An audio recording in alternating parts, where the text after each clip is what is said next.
Hello there, I'm Lenny, and in this video I'm going to discuss Season 1, Episode 20 of The Twilight Zone, titled Elegy. The original air date for this episode was February 19th, 1960. At the very beginning of the episode, thanks to Rod Serling's narration, we learned that the time is the day after tomorrow. The place, a far corner of the universe, and we come across three space travelers, astronauts, that are led by Captain Weber, Myers, and Kirby, who are lost. They do not know where they are, and they're running out of fuel very quickly. They decide to land on a remote asteroid. Upon exiting the ship, our three travelers are surprised to learn that the air is breathable. They don't need to wear a helmet or any kind of apparatus. It appears to be oxygen. Even though they are 655 million miles away from the Earth, what they are seeing visually looks just like planet Earth. The only difference that our travelers notice is that on this planet, or on this asteroid, there are two suns instead of one. But everything else seems identical. The area that they landed their shuttle upon seems to be a farm, and the very first thing they encounter is a stiff, non-moving dog and a farmer. The farmer appears to be human in appearance, but does not move, does not blink, does not speak. The same with the dog.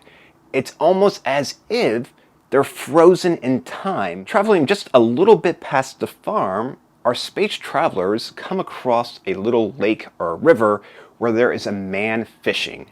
Pole in the water, set up to fish, sitting on a nice hilly bank. As one of the space travelers taps the fisherman, he falls over. Again, no vocalization, no blinking, no movement. All of a sudden, without warning, music starts to play in the distance, and our space travelers go to investigate the sound. And they come across a marching band. Just like the other people they have encountered so far, the whole marching band is stiff, non-movement, they're still, but there's music playing.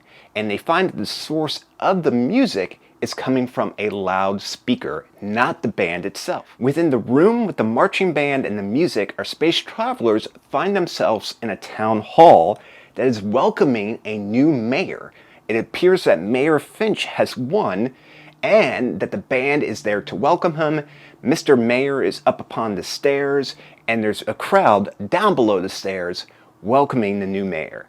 Just like everything else, everyone and everything is not moving. Our three astronauts, or space travelers, are beginning to get a little spooked, and it's at this moment that they decide that they would cover more ground if they split up, each one of the three going in a different direction to investigate the town to find out what is going on here, and to report back to the town hall in 1 hour with their finding. This right here is a classic horror movie mistake. You never separate, you never split up and go investigate on your own, especially if there's strange things going on. Did our space travelers not learn a single thing from the amazing advice that Randy gave us during the movie Scream?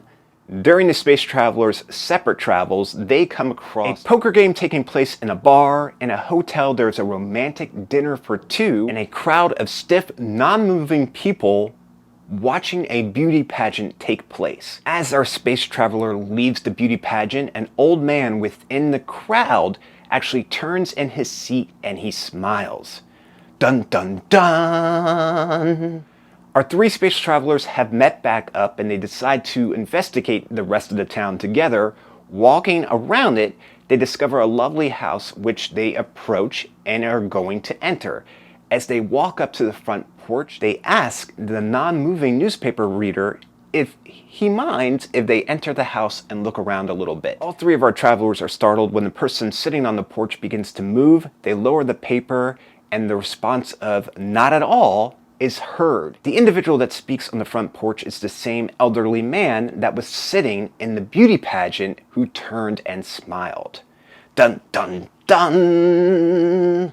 This is where we're introduced to Jeremy Wickwire. Our space travelers follow Wickwire into the home, And within the home, just as there is around the whole town, there are people frozen in their action. Wickwire informs our travelers that there's different sections, such as a Roman Empire section, a Wild Western section, medieval section, and the American culture section. With all these different sections, especially a Wild West section, and a medieval section, and a Roman Empire section, it sounds very much like Westworld. We learned that the American culture is the most popular section due to it having an abundance of creature comfort items from Earth before peace became impossible. We learned that an atomic war took place on Earth in the year 1985, and it's taken over 200 years for the Earth to begin to rebuild itself. One of the astronauts asks, "Where are we?" And Jeremy Wickwire responds very nonchalantly that, "Why, you're in the cemetery." Wickwire goes to get our space travelers a drink, and when he returns, they decide to have a toast. As they all hold up their glasses, they have a toast to peace. Everlasting, eternal peace. What surprises me at this part is that all three of the astronauts drink this drink from a complete stranger that they've never met before, where everything that they have come across so far is frozen. This weird planet where nothing is what it seems. Wickwire inquires with our three travelers if they had one wish. What would it be? And all three of them agree that it would be to be in their ship heading home. Wickwire follows up this question with another question. When you left Earth, what year was it? And we learned that the year was 2185. We learned from Wickwire that this is a place where people can pay to live out their dreams in death. You see, Wickwire is the caretaker here of this cemetery, and it's his job to make sure that the dead are not disturbed. And he's not human, but he's a machine, like an android, that only turns on and off when needed. It's at this point that our space travelers realize that they have been poisoned. As they succumb to the poison, they ask the question, "Why us?" "Because you are here. And your men. And while there are men, there can be no peace." We then see Wickwire dusting off a brand new exhibit.